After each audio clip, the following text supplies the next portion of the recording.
by Dr. Arati Rajkumar.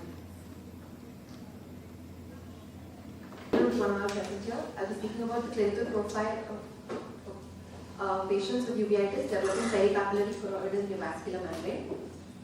So inflammatory CNVM is a dreaded complication associated with intraocular inflammation.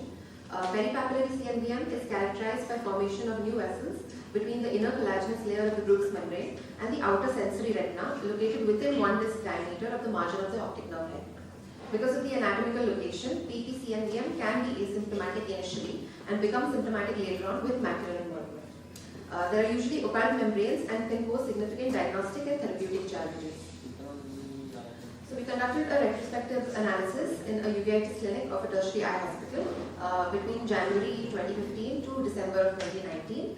Patients with inflammatory peripapillary CNVM were included in the study, and patients with CNVM due to other causes like trauma, degenerative diseases were excluded from the study. So there were 29 eyes of 20 patients. 45% of the patients showed bilateral disease. There was no gender predilection in our study. The most common cause of peripapillary CNVM in our study was multifocal choroiditis, which is 40%, followed by BKH, which was 25%. The most common symptom was diminution of vision, 95%, and pain, which was 35%. The mean age of the patients was 35.4 years, between the ranges of 12 to 51 years. The duration between the onset of uveitis and diagnosis of CNVM in days was 51.5. And the duration of follow-up was 1,533 days. So the number of inactive cases that developed CNVM were 10, and the number of active cases developing CNVM were also 10. All patients received steroids, 12 patients received immunomodulator therapy, and 4 patients received ATT. The most common anti-VEGF that was used for the treatment of the CNVM was bevacizumab, followed by ranibizumab. 22.6% of the involved eyes showed no recurrence, and 16.1% had only 1 recurrence of the CNVM. Only 1 patient had more than 3 recurrences. Most common complication found in our study was raised intraocular pressure, which was evident in 57.1% of the patients. Coming to the discussion, peripapillary choroiditis is the most common location for developing a CNVM. Possible mechanisms are widening of the potential space between the Bruch's membrane and swollen optic disc due to chronic inflammation, and deformation of the peripapillary Bruch's membrane due to chronic disc edema, leading to a break in the Bruch's. In our study, the most common non-infectious cause of peripapillary CNVM was multifocal choroiditis, followed by BKH. In other studies, BKH and punctate inner choroidopathy was reported as the most common cause. Tuberculosis was the only infectious cause found in our study as compared to tuberculosis and toxoplasmosis in other studies. Our study also shows no gender predilection as compared to other studies. Posterior uveitis is most prone for developing CNVM, either active or inactive conditions. So activity of the underlying inflammatory condition is not necessary to develop a choroidal neovascular membrane. Peripapillary CNVM has a tendency to extend either around the optic disc or towards the macula. Hence, it is essential to manage these patients prior to the extension of the lesion and to prevent irreversible damage. Bevacizumab was the most commonly used anti-VEGF to treat the CNVM. The reason behind such an inclination could be because of the cost factor and also its easy availability, which can cater to most of the Indian population. D'Souza et al. In their study also found a predilection for peripapillary mutation of the CNVM as against the Western population. As I said, only 1 eye had more than 3 recurrences in the disease course, and the rate of recurrence reduced after instituting immunosuppressive therapy. This case highlights the role of immunosuppression in peripapillary CNVM, at least to reduce the recurrence as well as the complication rate. Currently, there are no guidelines for their use. Most common complication found in our study was raised intraocular pressure, which could either be due to steroid response or due to multiple intervention events. The limitations was that it was a retrospective study design and it was included in a tertiary eye hospital where all patients were referable. Coming to the conclusion, peripapillary CNVM is a serious complication associated with any uveitic condition. Early recognition and timely appropriate management is the mainstay of treatment. Till date, there have been numerous studies on diagnostic as well as management challenges of peripapillary CNVM, but there is no study on the clinical profile risk of developing such complications from India. This NICE study is the first from South India elaborating the clinical profile of such patients at risk. However, the role of immunosuppressive agents is yet to be studied in detail by randomized prospective large-scale studies. These are my references. Thank you. Do you have any pictures to show? The UCT and geography pictures? I didn't include them in the presentation. I didn't include them in the presentation. And how did you diagnose the CNVM? Using OCT angiography. So have you mentioned that in your protocol? That's very important. In the methodology. So it's an important study, but just mentioning or showing some pictures would complete the picture. How big were the CNVMs? How far away from it is? Peripapillary doesn't mean, were they amenable to laser? If they were, did you think of laser in any way?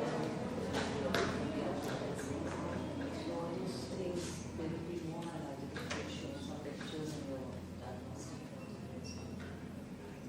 So immunosuppressive agents were given systemically or Systemically. you have any experience of giving intraocular in steroids or anything because it is an intermediate suppose Like giving if you IV. case reports are there, but if it is a non-responding case, if you use intraocular immunosuppressive like steroids or anything, then it helps. None of our patients had. Another thing is, I don't know whether it is, but it is said that bevacizumab has anti-inflammatory activity also. So that's why in cases of uveitis, so it is preferable over another individual. Not Not the cost factor. Just go back to the slides. You said, which one? Yeah, this one. So only one eye had more than 3 recurrences. This you're talking about the recurrences Of CNVM. uveitis or No, not CNVM? CNVM, not uveitis. Once you had the CNVM, you started immunosuppressants. What about the patients who were started on immunosuppressants before, like for PTH, we start the patient on immunosuppressants beforehand. So did you study the difference between patients who were on immunosuppressants and then developed CNVM and patients who were not on? I didn't get the question. How many patients were already taking immunosuppressants?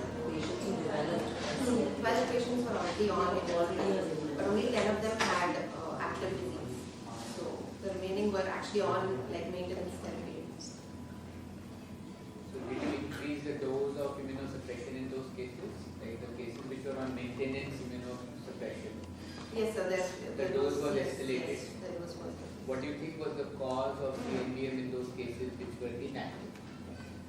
The pre-existing condition could have caused a damage in that area, which could have led to the Can you be precise?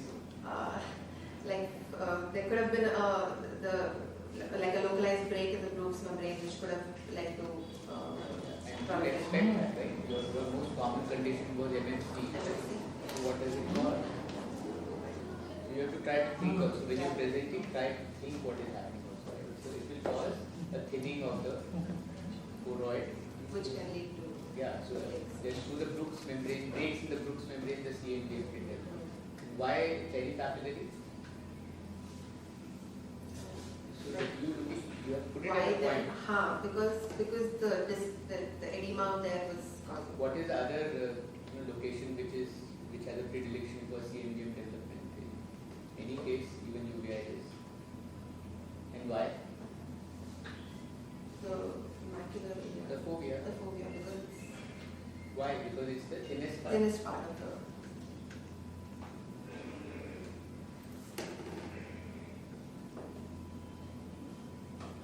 So what is the time duration you followed these cases? As it is a retrospective study. So from 20. So like how many anti-VEGF or for how many? The follow-up of these patients. They were followed up actually until very recently only, like the beginning of Like 2024. minimum minimum duration you followed up. Oh, like how frequently we call, we actually. No, your is retrospective study. So included those patients who has completed follow-up on how many month, a year, or what? So we included patients between 2015 to 2019. After that, they have been on follow-up. Like after, like only till 2019 the patient. Like where you mentioned 3 recurrence. So that patient might have followed up or something. That your follow-up period was fixed or not? Like each uveitis patient who will follow up 6 months or 1 year. Your inclusion criteria mentioned that. Or? It's very important to name Because you have also mentioned the 10 cases during active disease And then and 10 cases. So were you sure that those cases after uveitis you developed CMPM or because inclusion criteria and methods need to be very Robust. strict. They have to be very robust. Otherwise, just skim over those. Those were the most important ones. You will concentrate on the discussion.